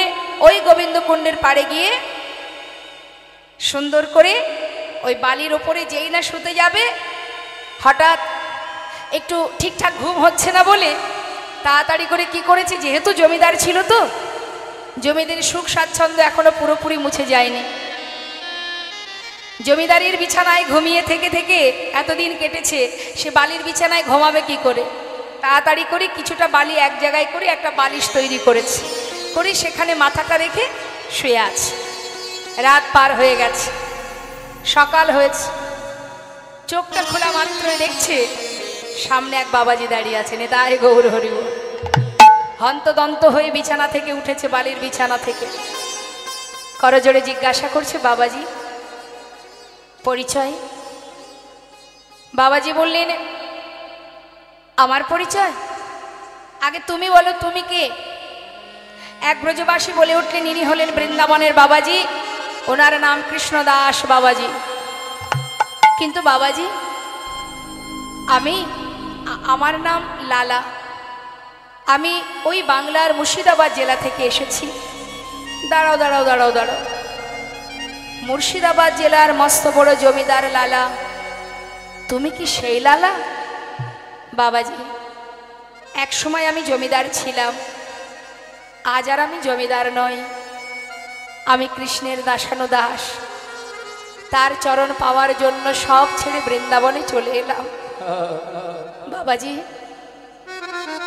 তুমি যখন এই বৃন্দাবনেই থাকো, আমাকে পথ বলে দাও না, কোন পথে আমি গোবিন্দের দেখা পাবো?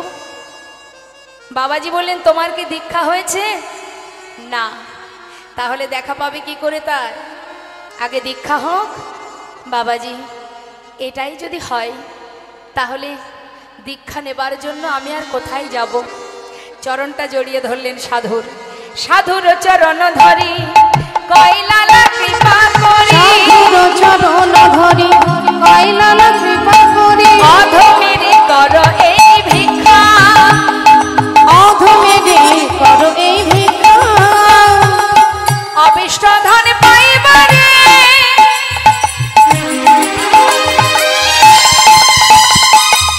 আমি ঘর ছেড়ে এসেছি ঘরে, ওই অবিষ্ট ধন পাইবারে ঘর ছেড়ে এসেছি ঘরে।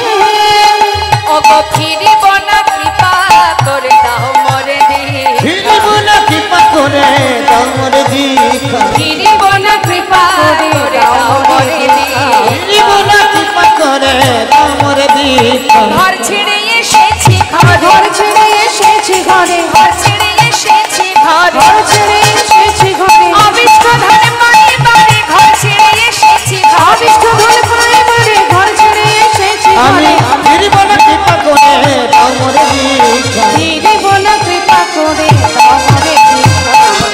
লালা এত তাড়াতাড়ি দীক্ষা তো দেওয়া যাবে না। সবে এসেছো বৃন্দাবনে, গোবিন্দের পরিবারে, তাই সংসার জীবনে কর্ম না করলে যেমন সংসার জীবনে কেউ ভালোবাসে না, ঠিক গোবিন্দের সংসারেও কর্ম করতে হবে, তবে গোবিন্দের ভালোবাসা পাবে। তা ভগবানের সংসারের কি কর্ম? বাবাজি বললেন, আমি যদি তোমায় কোনো কাজ দেই এই বৃন্দাবনে, তুমি করবে? বাবাজি তুমি যা বলবে আমি তাই করব, তুমি বলে দাও আমাকে কি করতে হবে। শোনো লালা, তুমি ছিলে বড় জমিদার, তাই তোমার কর্ম হচ্ছে এই বৃন্দাবনে যতদিন তুমি গোবিন্দের দেখা না পাবে, ততদিন তোমার কাজ হবে ভিক্ষা করা। পারবে লালা? বাবাজি তুমি যা বলবে আমি তাই করব, তবে বেশ লালা, আজ থেকে তোমার কাজ, ধরো ধরো লালা ভিক্ষার ঝুলি কাঁধে, ধরো ধরো লালা ভিক্ষার ঝুলি কাঁধে, ঘুরে এসো দ্বারে দ্বার, ধরো ধরো লালা ভিক্ষার ঝুলি কাঁধে, ঘুরে এসো দ্বারে দ্বার। শোনো লালা, মুখে রাধা গুণ গাও, আর ভিক্ষা মেগে নাও, কৃষ্ণ পদ করো সার। রাধা গুণ গাও, ভিক্ষা মেগে নাও, কৃষ্ণ পদ করো সার। তুমি দাঁড়ে দাঁড়ে ভিক্ষা মেগে আনো, তুমি দাঁড়ে দাঁড়ে ভিক্ষা জামগে আনো। মুখে রাধা রাধা নাম করো, আর দাঁড়ে দাঁড়ে ভিক্ষা মেগে মুখে আনো। রাধা শোনো, গানে করো, দাঁড়ে দাঁড়ে ভিক্ষা মেঘে আনো। মুখে রাধা গুণ গাও, ভিক্ষা মেঘে নাও, কৃষ্ণ পদ করো সার। মুখে রাধা গুণ গাও, ভিক্ষা মেগে নাও, কৃষ্ণ পদ করো সার। দিল কাঁধে কি ভিক্ষার ঝোলা, প্রতিদিন দাঁড়ে দাঁড়ে ভিক্ষা করে, মুখে কৃষ্ণ নাম রাধা নাম। এইভাবে দিন যায়। হঠাৎ একদিন ওই বৃন্দাবনে তার পরিবারের সঙ্গে দেখা হয়ে গেল। পরিবারে তার স্ত্রী, তার পুত্র, তার কন্যা, তারা মুর্শিদাবাদ থেকে বৃন্দাবনে গিয়ে যেই না স্বামীর সঙ্গে দেখা করলো, মা কাত্যায়নী স্বামীর এহানো বেশ দর্শন করে, সেই ভিখারির বেশ দর্শন করে নয়নের জলে বুক ভাসিয়ে কাঁদছে। স্বামী যে এত বড় জমিদার, যার এত সুখ এত শান্তি, আজ তার কাঁধে ভিক্ষার ঝুলা, হে যে আমি দেখতে পাচ্ছি না। তুমি ঘরে ফিরে চলো স্বামী, তুমি ঘরে ফিরে চলো। লালাবাবু বলে উঠলেন, কাত্যায়নী তুমি কোন ঘরে যেতে বলছো আমায়? এটাই তো আমার ঘর, আমি তো আপন ঘরে এসেছি, আর আমি কোথাও যাব না, তোমরা চলে যাও। নারায়ণ বলে উঠলেন, বাবা তুমি যদি ফিরে নাই যাবে, তাহলে বৃন্দাবনে তোমার একটি থাকবার জায়গা করে দিই। বললেন, তুই যদি করে দিস আমার কোনো বাধা নেই, আমি আর কোনো অর্থে হাত দেব না। সেই সময় নারায়ণ সুন্দর করে পিতার জন্য একটি মন্দির নির্মাণ করে দিলেন। আর সেই মন্দিরে যে বিগ্রহ স্থাপিত হলো, যার নাম কৃষ্ণচন্দ্রমা। কিন্তু ওই বিগ্রহ সেবা কিন্তু লালা দিতে পারে না, কারণ তার তো দীক্ষা হয়নি। সেবা দেওয়ার জন্য এক পূজারী রাখা হয়েছে, আর লালার কাজ কি? প্রতিদিন ভিক্ষা করা। এখন আজও আপনারা যদি বৃন্দাবনে যান, দেখতে পাবেন আজও সেই লালার মন্দির, রাধাকুণ্ডের পাড়েই লালার মন্দির আজও বর্তমান। দর্শন করে আসবেন। সেখানে ওই লালার মন্দিরে যে বিগ্রহ, তার নাম কৃষ্ণচন্দ্রমা। সেবা দেয় এক পূজারী, লালা দিতে পারে না। দেখতে দেখতে লালার বয়স হচ্ছে, কিন্তু তার মনে একটাই দুঃখ, যার জন্য জীবনে সর্বস্ব পরিত্যাগ করে ছুটে এলাম। সময়ের সাথে সাথে আয়ুরবি পশ্চিম দিকে ঢলে পড়তে চলল, এখনো তার দেখা আমি পেলাম না। হে করুণাময়, কি অপরাধ আমার, কেন তোমার দেখা পেলাম না? কি অপরাধ করেছি আমি, কেন আমার দীক্ষা হলো না? আর যে ভালো লাগে না প্রভু, নিজে হাতে তোমায় সেবা দিতে পারি না, কি অপরাধ আমার। প্রতিদিন ঠাকুর ঘরের সামনে দরজার কাছে বসে কাঁদে লালা। হঠাৎ একদিন পূজারীকে বলছে, মন্দিরের পূজারীকে, পূজারী আজ আর আমার ভিক্ষা করতে ভালো লাগছে না, আমি একটু দূরে এই গুহার মধ্যে বসে বসে ভজন করব, তুমি একটু আমাকে প্রসাদ দিয়ে আসবে, কেমন? বেশ। লালাকুন চলে গেল গুহার মধ্যে, গিয়ে আপন মনে ভজনে বসলেন। আর ভজন করতে করতে প্রতিজ্ঞা করলেন, হে দয়াময়, শুনেছি তোমাকে যদি কেউ ডাকার মতো ডাকে, তুমি নাকি দূরে থাকতে পারো না। আজ এই গুহার মধ্যে বসে রইলাম আমিও দেখতে চাই কত সময় তুমি আমার ডাকে সাড়া না দিয়ে থাকতে পারো। যত সময় তোমার দেখা না পাবো এই গুহা থেকে আমি আর বাইরে বেরোবো না। আপন মনে বসে বসে ভজন করছি। আর এদিকে মন্দিরের পূজারী যাকে বলে গেছে একটু প্রসাদ দিয়ে আসার জন্য, সেই পূজারী ভোগ নিবেদন করে প্রসাদ নিয়ে যেই না যাবে লালাকে প্রসাদ দিতে, হঠাৎ দেখছি ঝড় আর বৃষ্টি শুরু হয়ে গেল। প্রভুর কি লীলা মা!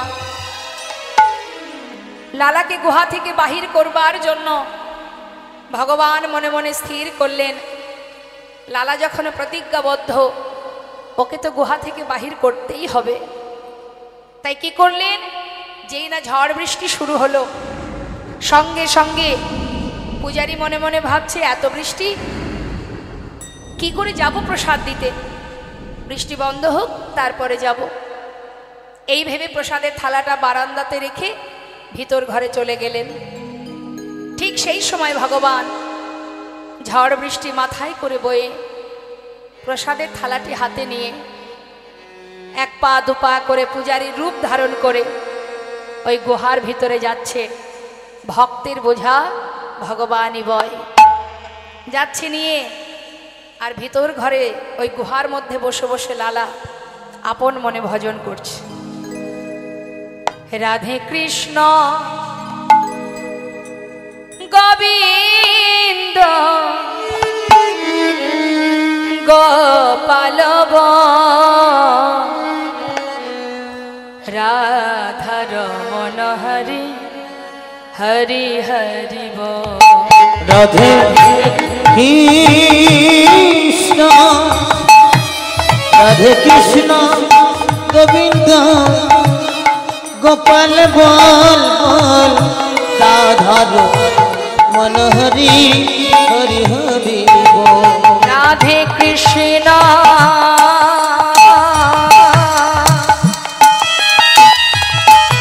গোবিন্দ গোপাল বল রাধা রমণ হরি হরি হরি বল। রাধে কৃষ্ণ গোবিন্দ গোপাল বল রাধা রমণ হরি হরি হরি বল। গিরিধারি গোবর্ধন ধারিব গিরিধারি বল গোবর্ধন ধারি বল। রাধা রমণ হরি কৃষ্ণ কৃষ্ণ রাধা রমণ হরি কৃষ্ণ কৃষ্ণ বল। আর মদন গোপাল জয় নন্দলাল আর মদন গোপাল জয় নন্দলাল। শ্রীনন্দের নন্দন হরি কৃষ্ণ।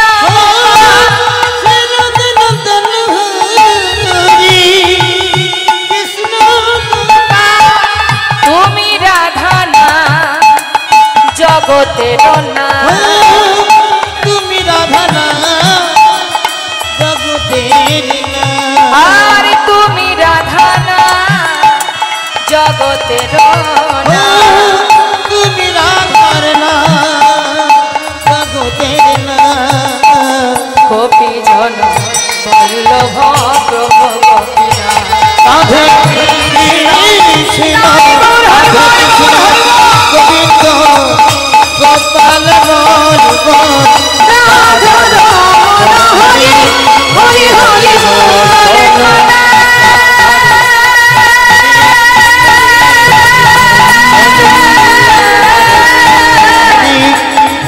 দেখা না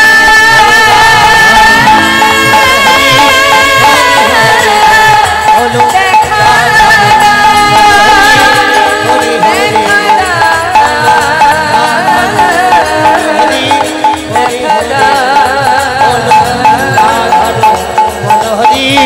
হরি হরি বল। হরি হরি হরি বল।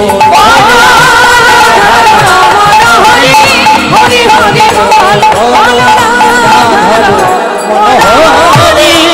হরি হরি হরি দুপা করে ভগবান গিয়ে দাঁড়ালেন সম্মুখে। লালা, কে? আমি পূজারি, প্রসাদ এনেছি তোমার জন্য, খেয়ে নাও।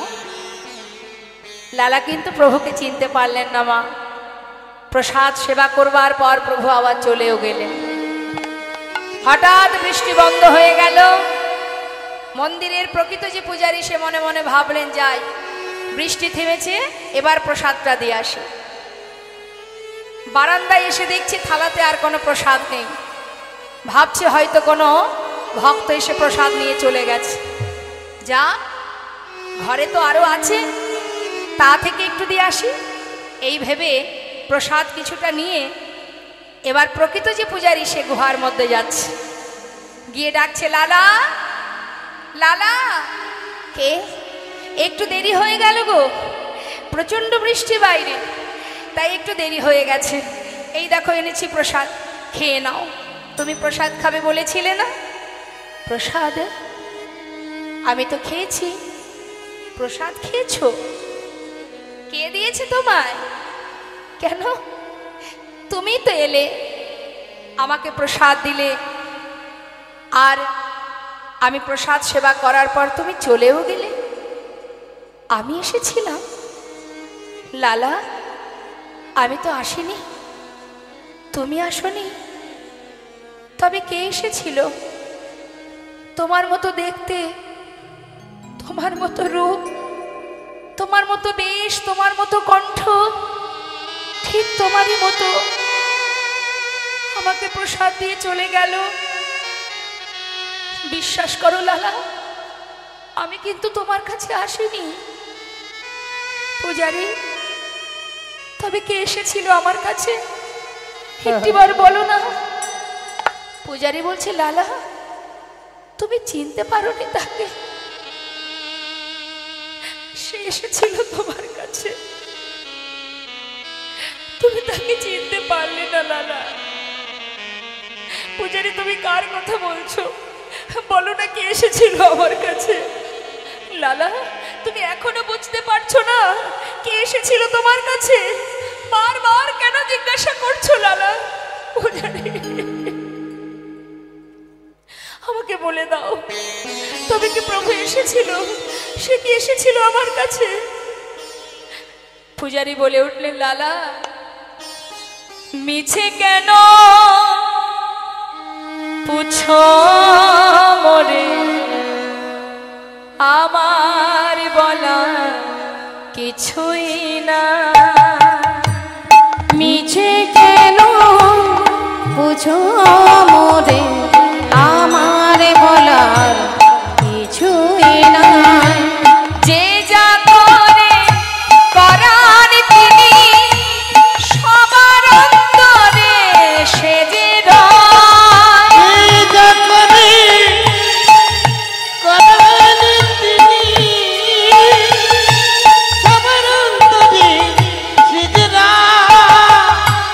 মিছে কেন বুঝো মোরে, আমার বলার কিছুই নাই। মিছে কেন বুঝো মোরে, বলার কিছু না। আমার বলার কিছু না, আমার বলার কিছু নাই, আমার বলার কিছু না। হে কৃষ্ণ, তুমি করুণাময়, তুমি করুণাময়, তুমি করুণা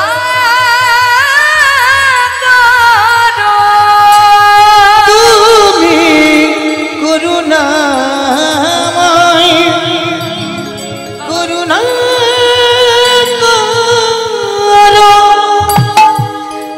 ছুটতে ছুটতে গুহা থেকে বাইরে বেরিয়ে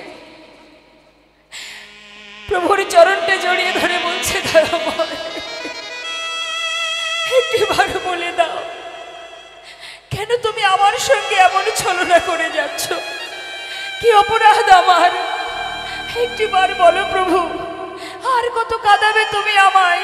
আর কত কাঁদাবে? বাবাজির কাছে গিয়ে বাবাজির চরণটা জড়িয়ে ধরে বলছে, বাবাজি একটিবার বলবে তুমি কেন আমায় মন্ত্র দিচ্ছ না, কেন আমার দীক্ষা হচ্ছে না বলবে? আমি তাকে কাছে পেয়েও হারিয়েছি বাবাজি, সে দেখা দিয়েও চলে গেছে, আমি তাকে চিনতে পারিনি।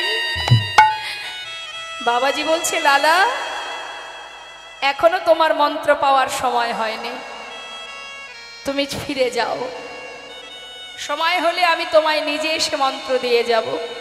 বাবাজি কি আমার অপরাধ, কেন এখনো তুমি আমায় দীক্ষা দেবে না? কোন কারণে তুমি দীক্ষা দিচ্ছ না? কি অপরাধ আমার? আজ তোমায় বলতেই হবে, না হলে তোমার চরণ ছেড়ে আমি যাব না। বাবাজি বললেন, তবে শোনো, তোমাকে বলেছিলাম তুমি সবার ঘরে ভিক্ষা করবে, কারোর ঘর বাদ দেবে না, কিন্তু লালা তুমি প্রত্যেকের দ্বারে ভিক্ষা করেছ, জগৎ শেঠের ঘরে কেন ভিক্ষায় যাওনি? বাবাজি ওদের সঙ্গে আমাদের একটু পুরানো দ্বন্দ্ব আছে, সেই জন্য যায়নি। দ্বন্দ্ব কি জন্য? তুমি যখন জমিদার ছিলে, তুমি যখন জমিদারি রক্ষা করতে, তখন তোমার দ্বন্দ্ব ছিল, কিন্তু আজ তো তুমি আর জমিদার নও, আজ তো তোমার সেই জমিদারি নেই, তবে দ্বন্দ্ব কেন থাকবে লালা? শোনো, যার সঙ্গে তোমার দ্বন্দ্ব আছে তার ঘর থেকে যদি তুমি এক মুষ্টি তণ্ডুল ভিক্ষা করে আনতে পারো, তবেই আমি তোমায় মন্ত্র দেব। নিতাই গৌর হরি বল। এখান থেকে আমাদের একটা জিনিস বোঝা হলো, মা কারোর প্রতি যদি আমাদের কখনো কোনো ক্রোধ বা হিংসা থেকে থাকে, তাহলে আপনার বাড়িতে যতই আপনি বৈষ্ণব সেবা দেন, হরিবাসর করুন, যজ্ঞ করুন, সবে কিন্তু বৃথা হয়ে যাবে। যদি কারোর সঙ্গে দ্বন্দ্ব থাকে, তার ঘরে গলবস্ত্রে মাথা নত করে ভিক্ষা করে আনতে হবে এবং তাদেরকে নিমন্ত্রণ করতে হবে। তারা যদি আপনার ঘরে আসে, সসম্মানে তাদের সেবা দিতে হবে, তবেই কিন্তু আপনার এই ভগবত সেবা সার্থক হবে।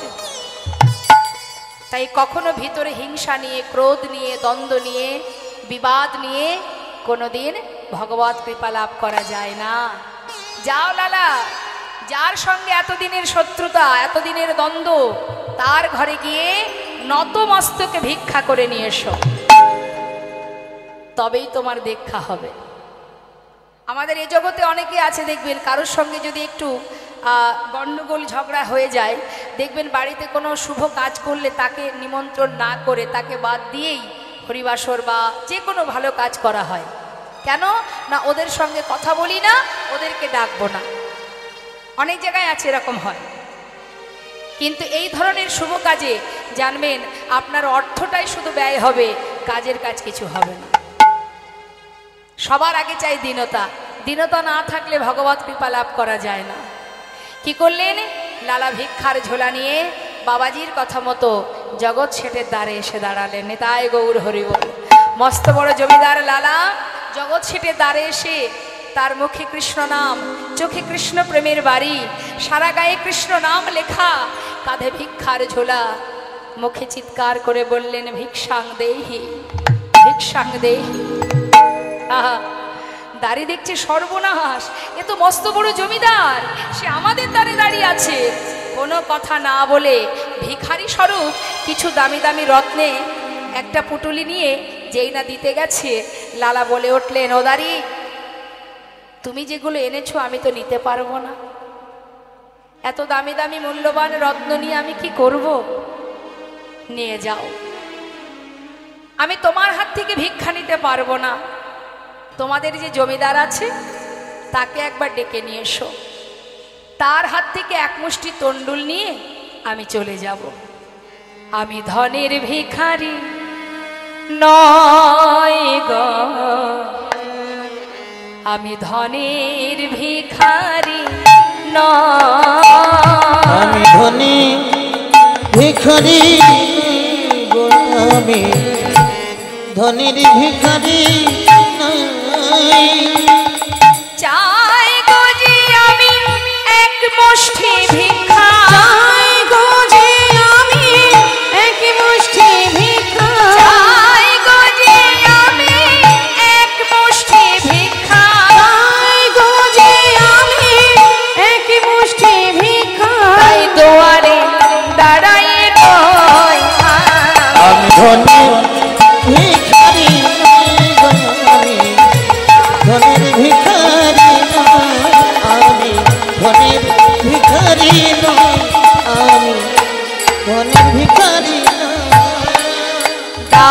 যদি মোর এক মুষ্টি ভিক্ষা, তবে হবে ওই গুরু পদে দীক্ষা। দাও যদি মোরে এক মুষ্টি ভিক্ষা, তবে হবে মোর গুরু পদে দীক্ষা। আমি পাব দর্শন ব্রজেন্দ্রানন্দ, আমি পাব দর্শন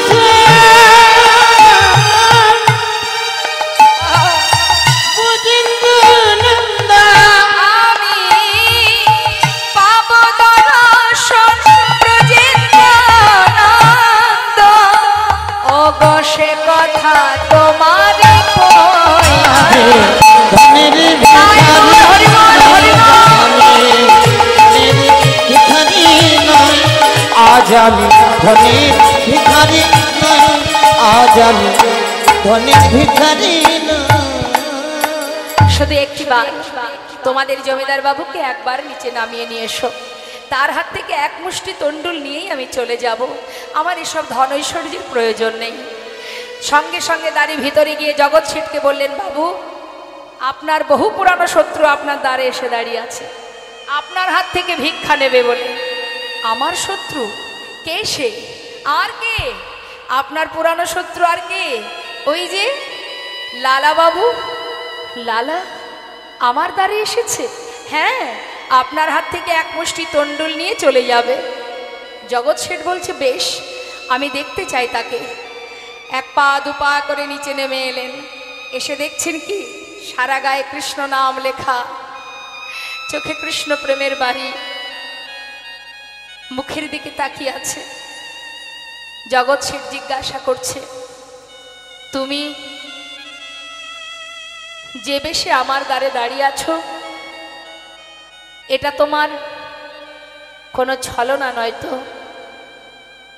এটাই তোমার প্রকৃত বেশ তো, নাকি কোনো ছলনা করে এসেছো আমার দ্বারে? লালাবাবু বলে উঠলেন, বন্ধু না না, আসিনি আজ তোমার কাছে ওগো বন্ধু কোনো ছলনা। সে দেখো ঘাটের মাঝে পার ঘাটাতে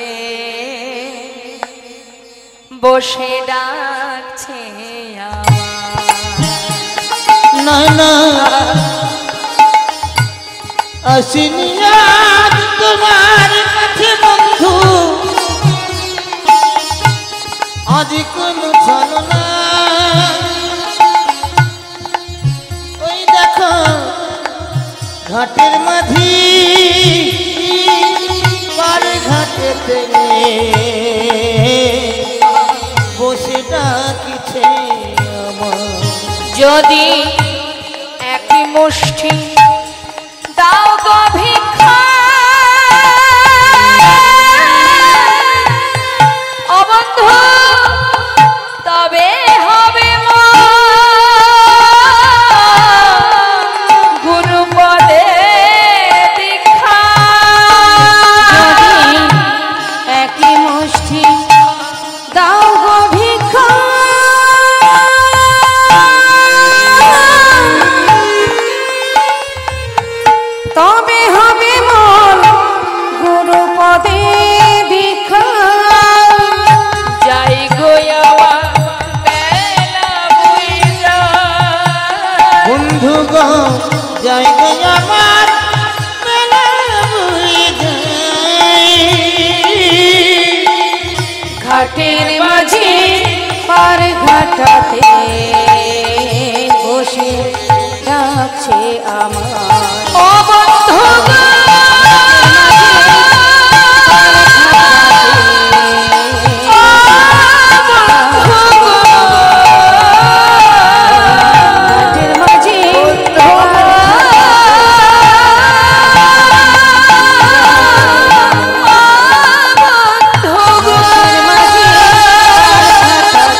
চাই না আমি।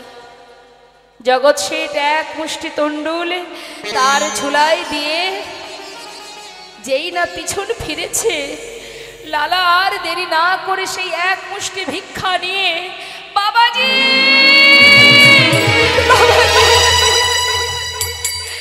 এই দেখো আমি ভিক্ষা করে এনেছি বাবাজি, আমি পেরেছি বাবাজি, আমি পেরেছি।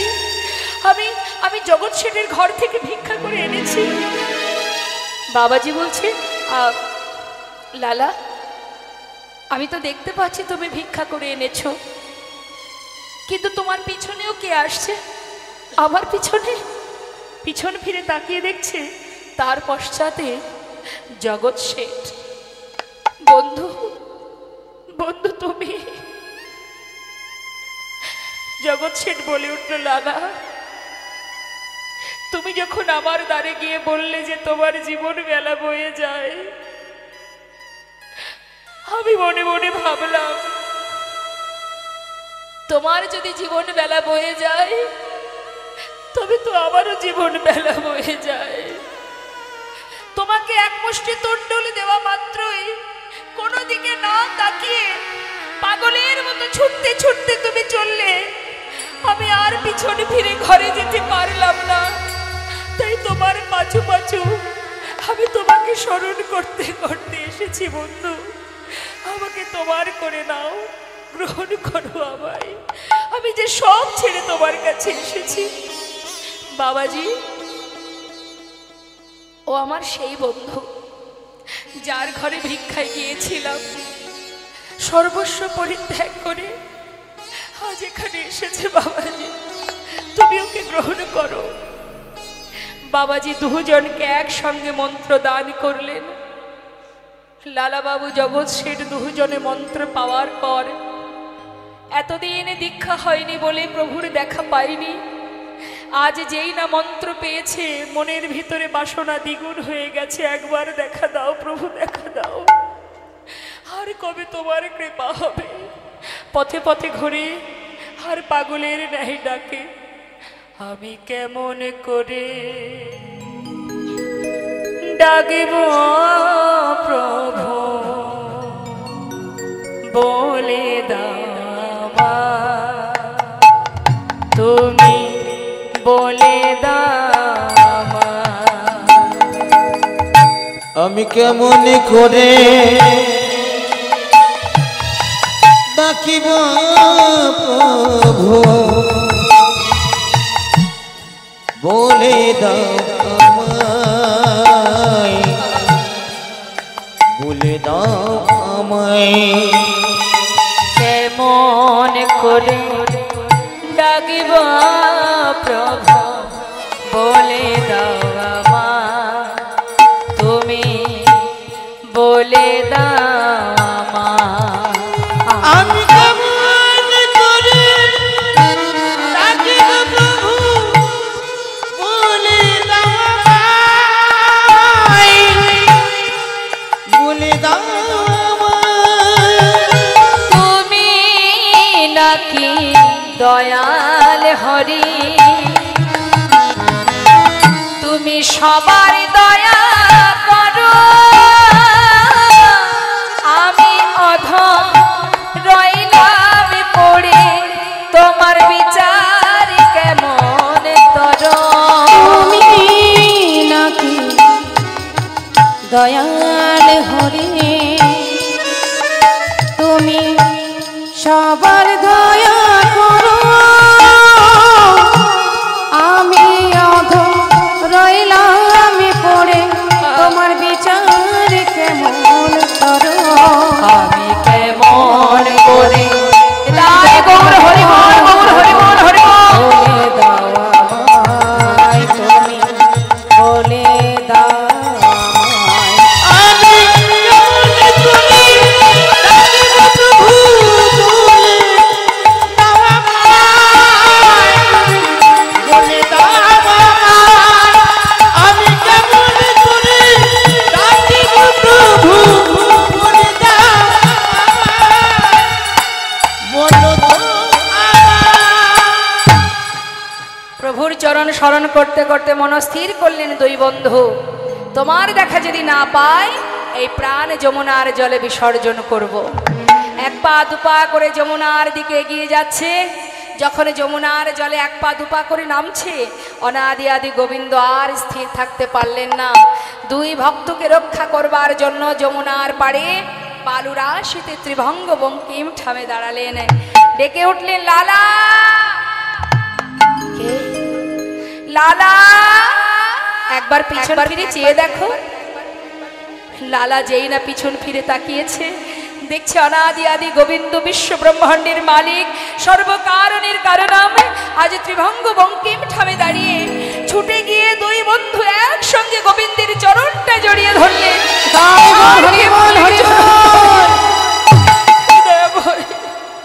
এতদিন পর তোমার দেখা পেলাম প্রভু, তোমার দেখা পেলাম, তোমার চরণে ঠাঁই দাও প্রভু, রক্ষা করো মনে।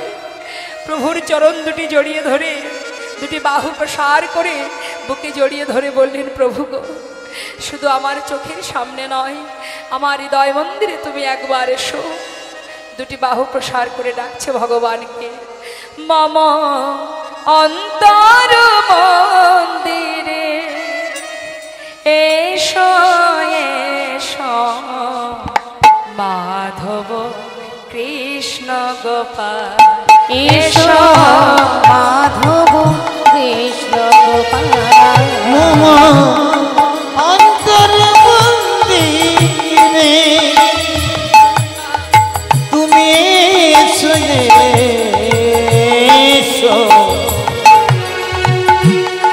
মাধব কৃষ্ণ গোপাল। এসো মাধব কৃষ্ণ গোপাল।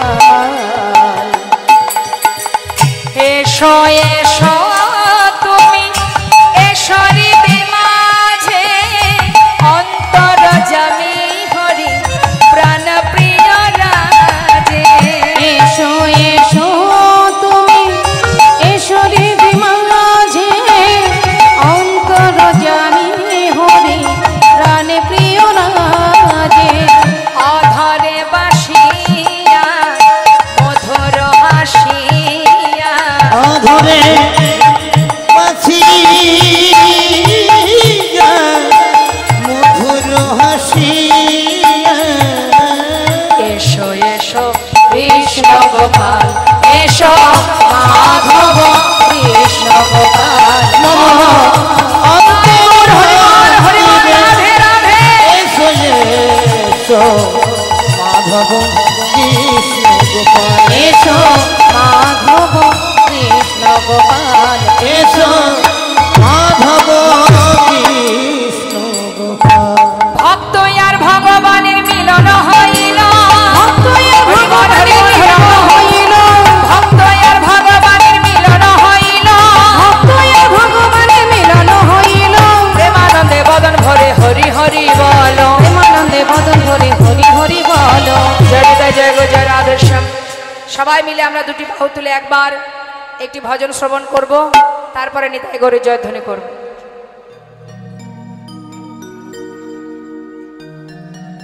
জয় রাধেশ্যাম।